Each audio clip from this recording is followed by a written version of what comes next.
Hello friends, मेरा ये lecture उनके लिए बहुत काम का है जो या तो साइंस से कॉमर्स में आते हैं या ऐसे लोग जो 11th क्लास को स्टार्ट करने जा रहे हैं। इसमें हम केवल आपसे बेसिक डिस्कस करने वाले हैं। बेसिक का मतलब ऐसे बेसिक्स जो टर्म्स ऑफ द अकाउंटिंग होंगे। अकाउंटिंग के टर्म जब तक आप नहीं जानते हैं तब तक आप कभी भी आप अकाउंट्स को समझ नहीं सकते हैं। तो it's my suggestion to the all students who are going in the commerce side, firstly to understand these terms, then they go ahead. First term I am selecting, its name is capital.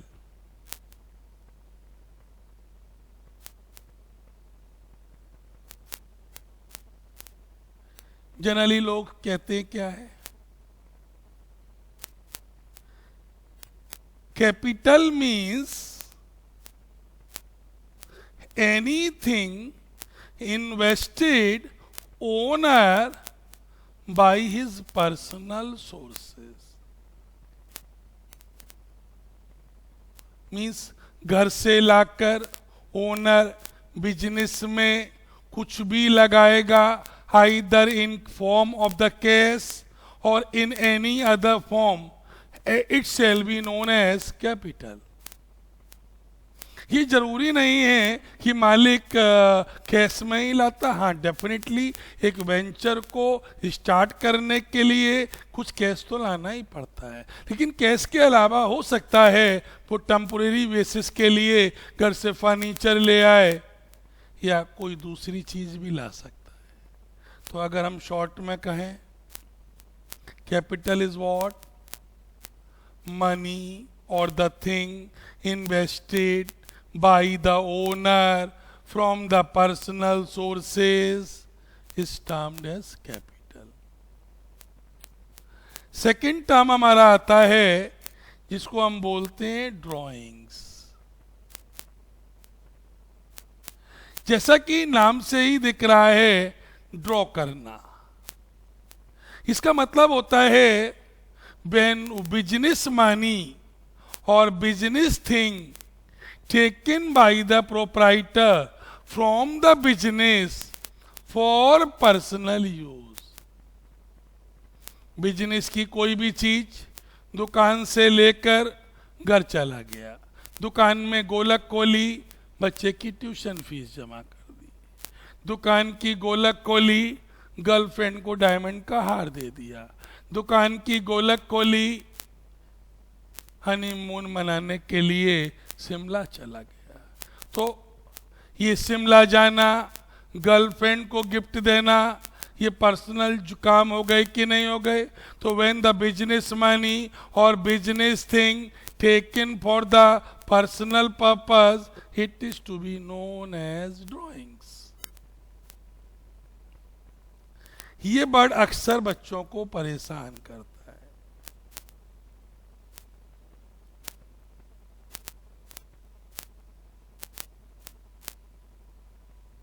Goods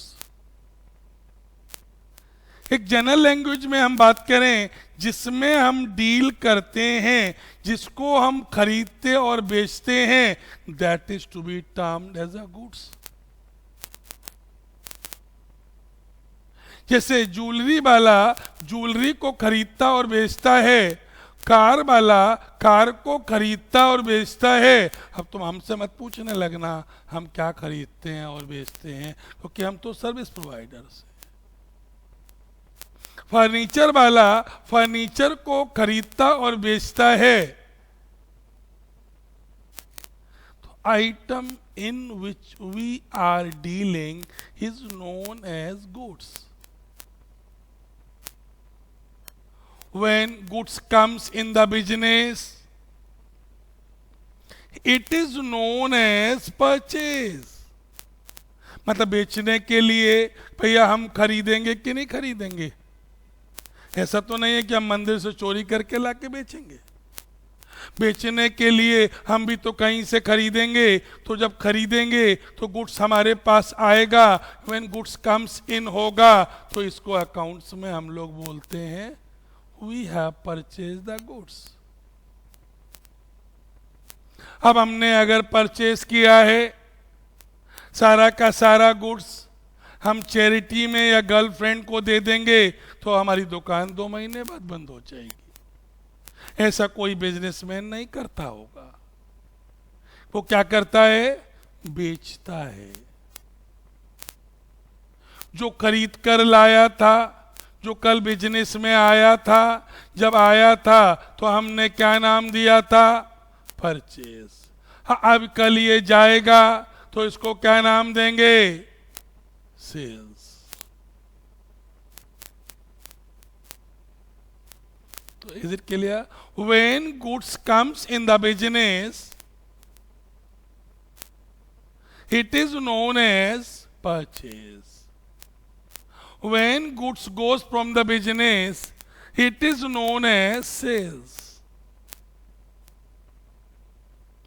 फिर next word मैंने use किया assets.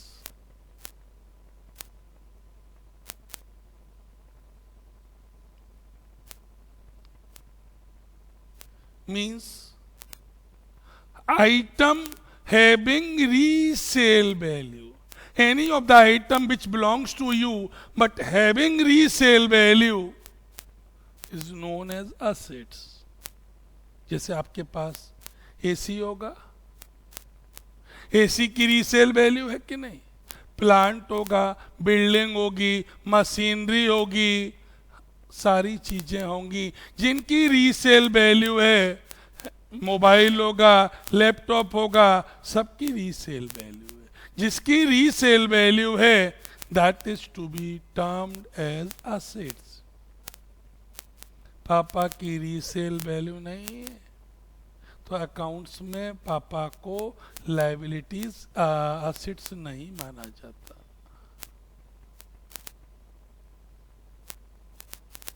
You know, तो क्या कहा मैंने? Atom having resale value is known as assets. फिर मैंने next item का नाम लिया जिसको हम लोग बोलते हैं लायबिलिटीज। जैसा कि नाम से ही लग रहा है, I am liable to pay. If I am liable to pay somebody else, then it will be termed as a liability in accounts. ये 2 तरीके की होगी, internal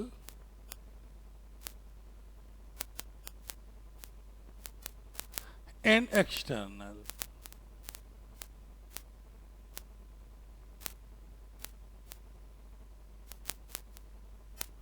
When we borrow money from the father, mother, or from the business,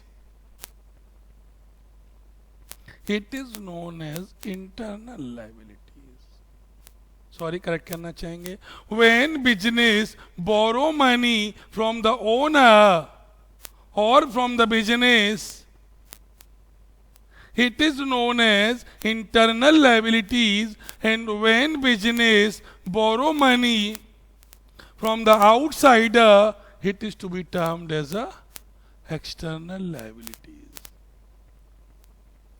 screen पर देख रहे हो, it is a combination of liability to pay. If I am liable to pay somebody else,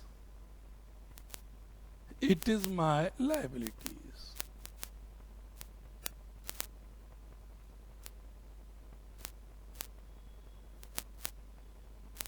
फिर मैंने नेक्स्ट टर्म यूज किया debtor.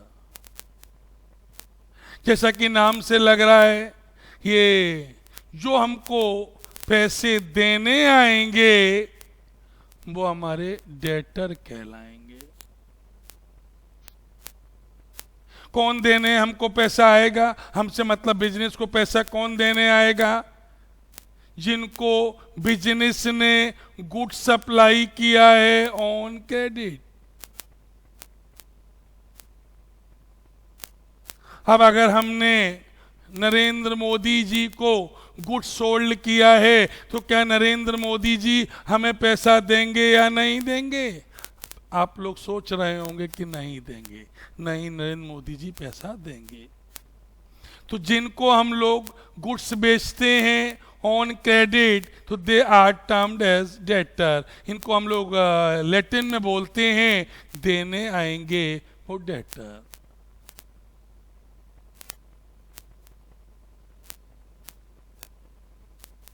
जैसा नाम से दिख रहा है क्रेडिटर, जो हमसे पैसा लेने आएंगे they are termed as a creditor. तो जिनसे हम गुड्स खरीदते हैं क्रेडिट पर वो हमारे क्या कहलाते हैं? क्रेडिटर। जिनको हम बेचते हैं क्रेडिट पर उधार वो हमारे क्या कहलाते हैं? डेटर।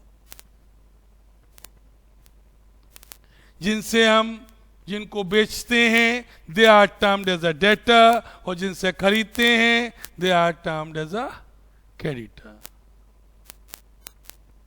फिर मैंने एक नेक्स्ट टर्म यूज किया जिसका नाम है एक्सपेंस।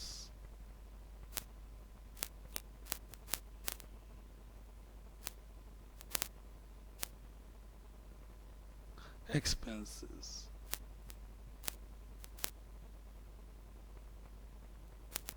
या हम कह दें रेवेन्यू पेमेंट्स। तो अगर हम आपसे ये कहें भैया any of the payment which is done again and again, जिनको हम बार बार करते हैं, जैसे इलेक्ट्रिसिटी बिल मंथली देते हैं, वाटर बिल एनुअली या क्वार्टरली या हाफ ईयरली देते हैं, घर में काम वाली बाई को हम मंथली पेमेंट करते हैं। तो अगर हम कोई भी पेमेंट बार बार करेंगे तो ये बताइए वो हमारा रेवेन्यू पेमेंट्स होगा कि नहीं? जनरली ये पेमेंट डेली, वीकली या मंथली या क्वार्टरली किए जाते हैं, लेकिन कभी कभी ये पेमेंट्स हमारे ऐसे भी होते हैं कि एनुअली भी हो सकते हैं।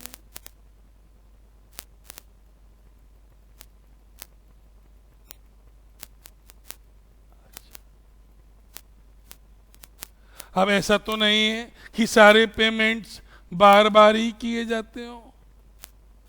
कुछ पेमेंट्स ऐसे भी तो होते हैं जो कभी कभी होते हैं। जैसे हमने टीवी खरीदी, हमने बीवी खरीदी, हमने मोटरसाइकिल खरीदी, हमने कार खरीदी, हमने एसी खरीदा, हमने फर्नीचर खरीदा। क्या ये पेमेंट हम बार बार करते हैं? नहीं।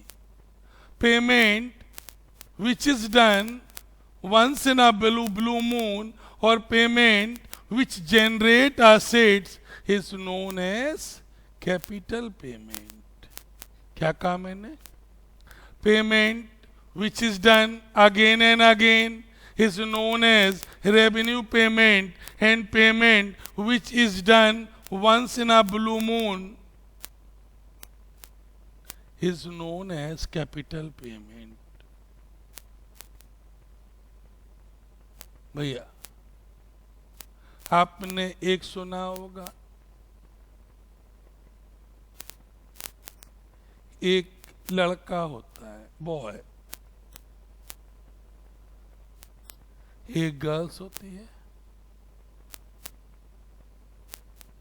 तब तक भैया कुछ लोग सोच रहे हैं कि सर एक जेंडर और भी तो होता है। डेफिनेटली। तो भैया अब अगर या तो वो रेवेन्यू पेमेंट होगा या कैपिटल पेमेंट होगा बार बार होगा तो रेवेन्यू पेमेंट होगा, और अगर बार बार नहीं है, एक बार है, तो कैपिटल पेमेंट होगा। लेकिन कुछ पेमेंट्स ऐसे होते हैं ना वो रेवेन्यू है ना वो कैपिटल है, तो इनको हम लोगों ने एक नाम नया दिया जिसको हम लोग बोलते हैं डेफर्ड रेवेन्यू पेमेंट।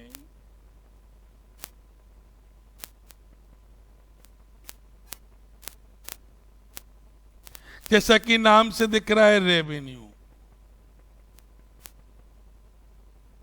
मतलब बार बार होने वाला था, बट डेफर्ड का मतलब होता है to make the small pieces. तो मैंने कहा कि कोई भी ऐसा एक्सपेंसेस जो है तो रेवेन्यू, बट इतना बड़ा क्वांटिटी में है कि हम एक बार में झेल नहीं सकते। क्या कहा भैया? कोई भी ऐसा रेवेन्यू पेमेंट जो इतना बड़ा क्वांटिटी में हो गया है जिसको हम एक बार में अपने बुक्स ऑफ अकाउंट्स में नहीं दिखा सकते हैं, तो हम उसके पीसेस कर देते हैं। तो जिन रेवेन्यू एक्सपेंसेस को ओवर द टेन्योर हम डिवाइड कर देते हैं वो क्या बन जाते हैं? Deferred revenue. जैसे हमने कहा एडवर्टाइजमेंट,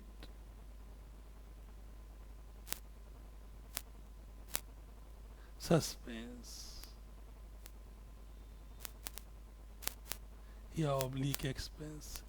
सस्पेंस में और एक्सपेंस में एक डिफरेंस है कि छोटा मोटा अगर पेमेंट एडवर्टाइजमेंट के नाम से किया जा रहा है तो वो कहलाता है एक्सपेंस, और जब एडवर्टाइजमेंट हम अमिताभ बच्चन से या कैटरीना कैफ से करा लोगे तो बेटा तुम्हारे बाप की औकात नहीं है इतना बड़ा खर्चा झेल पाओ।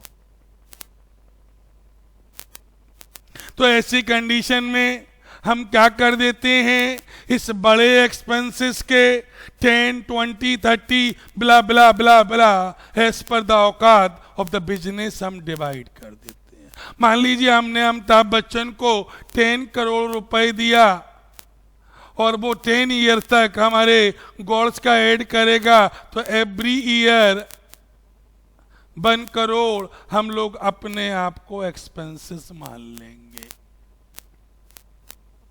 तो मैंने क्या कहा, जब कोई भी रेवेन्यू एक्सपेंस इतना बड़ा क्वांटिटी में हो जाए कि हम एक बार में झेल नहीं सकते हैं, तो देन क्या करते हैं, we divide it in a small pieces over the tenure. मतलब जितना साल मजा लोगे तो इस यहां पर कितने साल मजा मिलेगा, डिवाइड बाई 10 ये कर दिया, तो 1 crore every year we will consider expenses. ऐसे हमारे और भी एक्सपेंसेस होते हैं। हमने कहा प्रिलिमिनरी एक्सपेंस,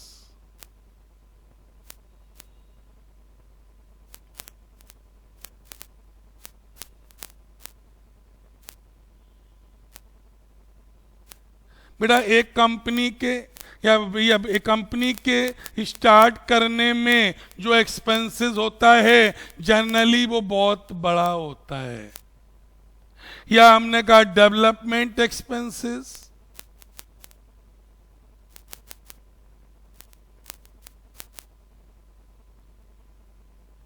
हम भी कोरोना की वैक्सीन डेवलप करने में लगे हुए हैं,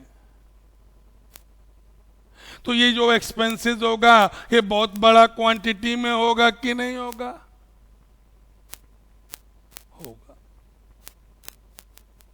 is it clear?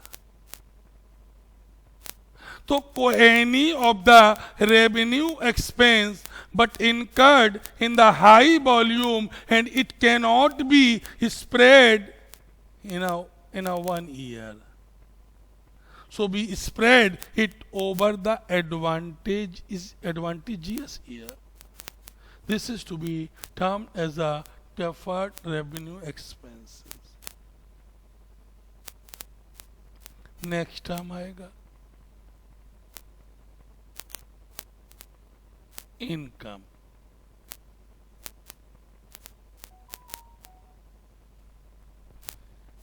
Income is the revenue a business earn from selling its goods and services for the money. क्या मैंने कहा? Income means money received by the business by selling out its goods and services or any other activity which business is doing.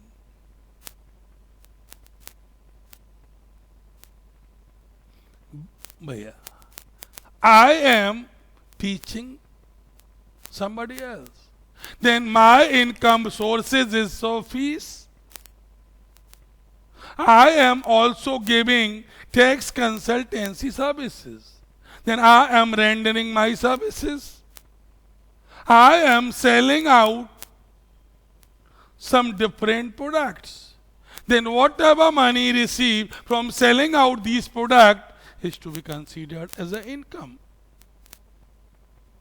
I am also providing you some beautiful thing. Then whatever I receive to provide you from the other person, that shall be the part of my business. That is called commission.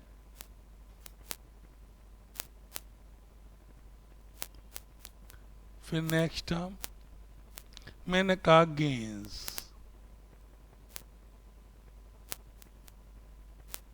Other than business activity या business operation, if we are getting something else other than business activity or business operation, if we are getting something else, KBC में जीत गए. घर से निकले, किसी लड़की का purse पड़ा मिला, 1 करोड़ रुपीस निकले, तो ये हमारे लिए गेन है कि नहीं? घर खोद रहे थे, 1 टन गोल्ड निकल आया, ये हमारे लिए गेन है कि नहीं है? Because it have no connection with my business.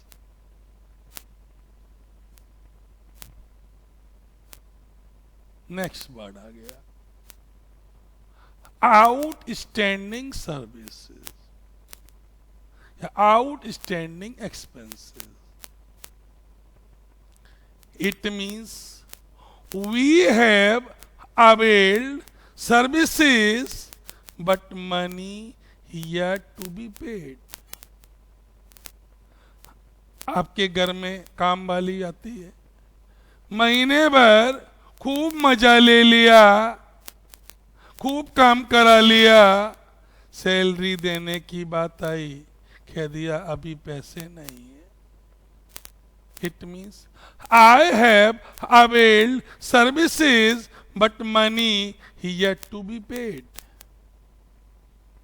If you have availed services, then money yet to be paid, and it is to be termed as outstanding expenses.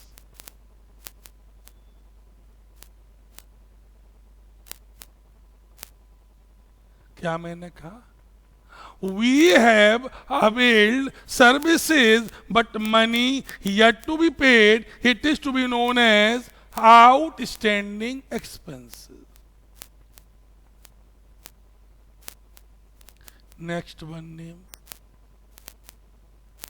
Prepaid expenses.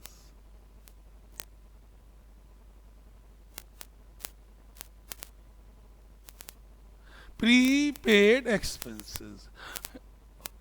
money paid but services yet to be availed. आप लोग recharge पहले कराते हैं, then services use करते हैं, तभी तो बोलते हैं प्रीपेड. कोई ब्यूटीफुल काम वाली बाई कैटरीना या करीना जैसी आ गई, उसने कहा भैया पैसे दे दो. भैया तो 5-6 महीने का एडवांस दे देगा, कहीं भाग ना जाए. तो when we have paid money but services yet not availed is known as prepaid. जैसे मोबाइल का रिचार्ज कराते हैं तो money paid in advance, then after we availed services. Next word accrued income.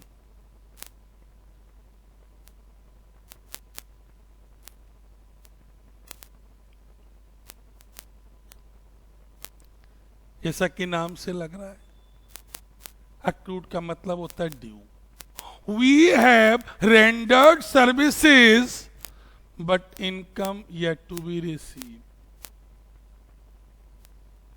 I have provided services but money yet not received. I have given tax consultancy to my many clients but still they have not paid my money. I have taught many students but they have not paid my money. Because my money he has incurred or she has incurred either with the GF or BF. लड़की है तो boyfriend को अच्छी T shirt दिलवा दी, लड़का है तो girlfriend को डायमंड की रिंग दिलवा दी. But I have rendered my services, it's my right to recover money. So whenever I have rendered my services but money yet to be received, it is to be known as accrued income, advance income.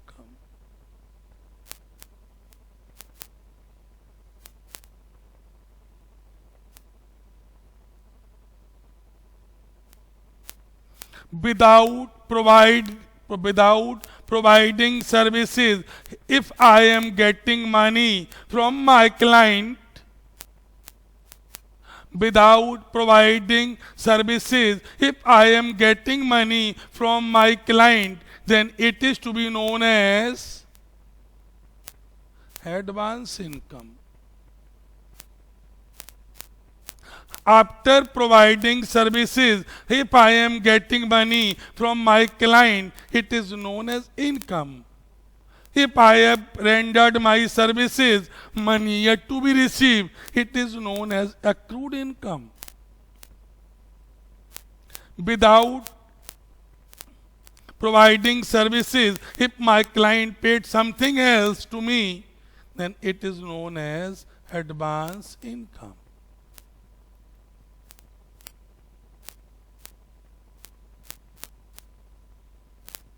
Next term आता है, इसको हम लोग बोलते हैं depreciation.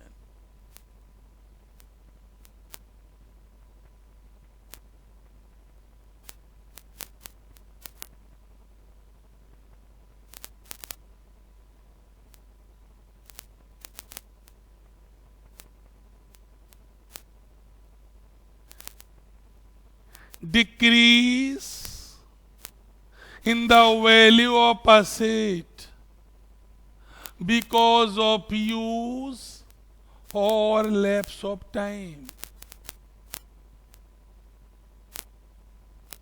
क्या कहा मैंने?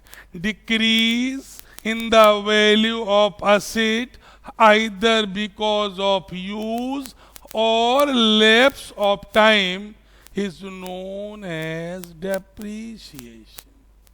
जैसे आपने मोबाइल परचेज किया 20,000 का, 2 साल बाद वो रह गया 2,000 का, 2000 का, तो उसकी वैल्यू कितने से गिर गई? 18,000. Then 18,000 will be known as depreciation. कभी कभी ऐसा भी होता है कि हमने मोबाइल खरीदा, but I have so many mobiles already, resulting वो 2 साल रखे रखे ऑब्सोलीट हो गया. तो आइदर हम यूज करें या ना करें, असेट्स की वैल्यू तो गिरती है ना. That is to be termed as depreciation. जैसे आपकी जवानी है, आप अपनी जवानी को यूज करें या ना करें, उसकी वैल्यू तो गिरेगी. इधर यूज करेंगे तब भी वैल्यू गिरेगी, और नहीं यूज करेंगे तो जनरली जवानी से बुढ़ापे में आ जाओगे, अपने आप वैल्यू गिर जाएगी. फिर मैंने कहा ट्रेड डिस्काउंट.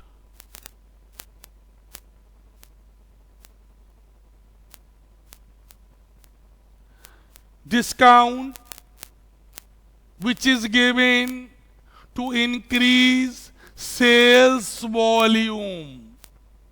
ज्यादा सेल हमारे यहां हो,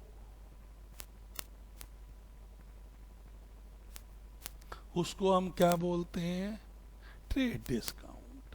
आज आप किसी भी शोरूम में जाएंगे, हर जगह लिखा रहता है 50%. भैया एक जगह तो हमने लिखा देखा 50 प्लस 20 30 प्लस 20. तो हमको तो लगा भैया क्या वो फ्री में देने वाला है, बट लेटर ऑन पता चला कि 50 का 30 का 20, resulting still the price was 1,000 around. तो trade discount is a discount which is given for increasing the sales volume. इसका अकाउंट्स में कोई इफेक्ट नहीं होता है, बिकॉज जब भी ट्रेड डिस्काउंट होती है तो हम परचेज प्राइस या सेल प्राइस जो भी लेते हैं वो ट्रेड डिस्काउंट को माइनस करने के बाद वाली लेते हैं. फिर मैंने कहा कैश डिस्काउंट.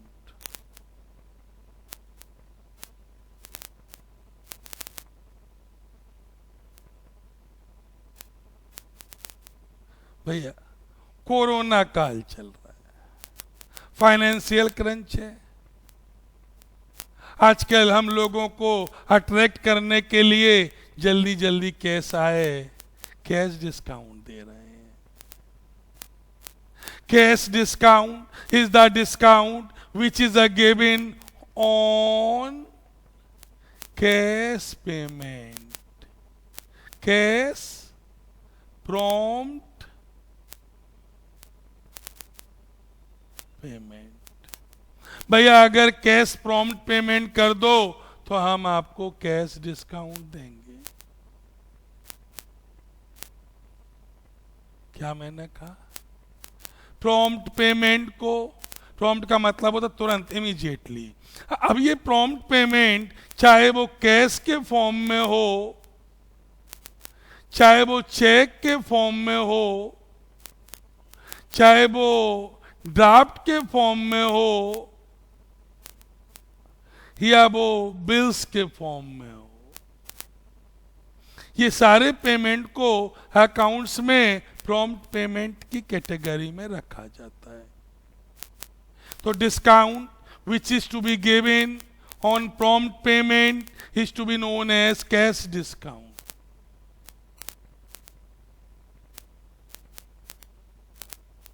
फिर नेक्स्ट वर्ड मैंने यूज किया बेस ऑफ अकाउंटिंग.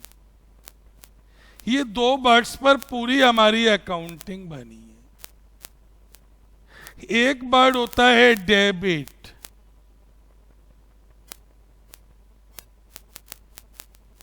एक वर्ड होता है क्रेडिट.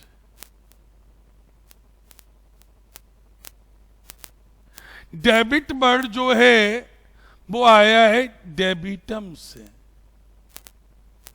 किससे आया है? डेबिटम से. इसका मतलब होता है what is due.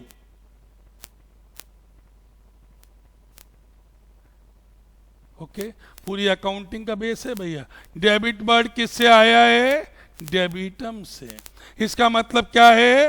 What is due. Credit word जो आया है वो आया है किससे? क्रेडिटम से। इसका मतलब क्या है? Something interested to the another और अलोन। ये वर्ड किससे आया है? क्रेडिटम से। तो इसका मतलब समझिएगा, अकाउंटिंग का बेस है डेबिट और क्रेडिट। डेबिट किससे आया है? डेबिटम से। एंड क्रेडिट किससे आया है? क्रेडिटम से। Is it clear? ओके, ये हमारे छोटे से टर्म्स थे, इनका बहुत ही बेसिक अकाउंट्स में यूज आएगा। देखिए, मैंने बहुत इलेबोरेट करके नहीं बताया है, मैंने आपको बहुत शॉर्ट में बताया है जिससे कि आप धीरे धीरे जल्दी से अकाउंट सीखने लगे। बच्चों एक बात ध्यान रखिए, क्योंकि अगर मैं इनको बहुत डिटेल में ले जाऊंगा तो एक एक टर्म्स इतना लंबा हो जाएगा कि 3-3 पेज खाने लगेगा, तो देन फिर बोरिंग सा होने लगेगा। 1 line 1 sentence, 1 line 1 sentence, it's a base of this thing।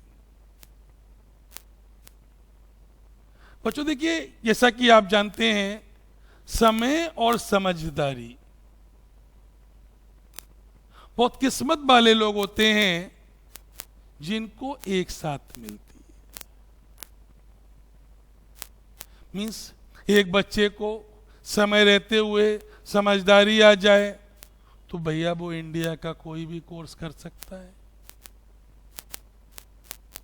Rank भी ला सकता है। जनरली क्या होता है, जब समय होता है तो हमारे स्टूडेंट में समझदारी नहीं होती है, और जब समझदारी आती है तो समय निकल चुका होता है। तो कहने का मतलब क्या है बच्चों? सपने बड़े देखिए, लेकिन जो लोग सपने बड़े देखते हैं उनको नींद छोटी आती है। जो छोटे सपने देखते हैं उनको नींद बड़ी आती है। तो बदलाव लाने की कोशिश हम भी करना चालू किए हैं, और होपफुली आप भी बदलाव लेकर आएंगे। Thank you sir.